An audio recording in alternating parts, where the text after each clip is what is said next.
ఒక విజన్ గల ప్రజాప్రతినిధిగా హైదరాబాదు నగరం అంతర్జాతీయ నగరంగా తీర్చిదిద్దుతా.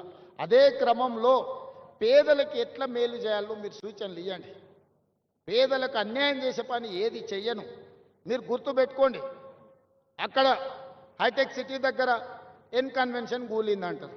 ఎవరు? నాగార్జున గారు ఆగర్భ శ్రీమంతుడు, ఒక పెద్ద సినిమా స్టార్.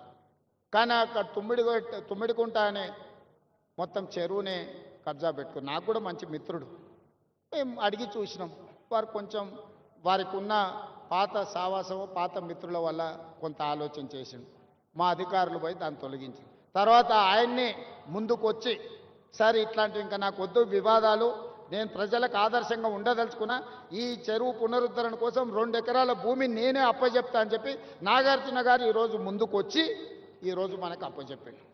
అలాంటి సందర్భాలు వస్తే మేము అభినందిస్తాము. సున్నం చెరువు దగ్గర ఎవడో అమాయకులను చేసి అమ్ముకుంటే చెరువు మధ్యలో వాళ్ళు నిర్మించుకుంటే తొలగించమని ఎన్నిసార్లు చెప్పినా తొలగించకపోతే మనం తొలగించాల్సి వస్తుంది. దయచేసి నేను పేద ప్రజలకు విజ్ఞప్తి చేస్తున్నా. మాయగాళ్ళు మహానగరంలో చాలామంది ఉంటారు. వాళ్ళకు ముఠా నాయకుడు ఇంకొకడు ఉండొచ్చు. వాళ్ళందరూ కలిసి ఈ మహానగరంలో వివిధ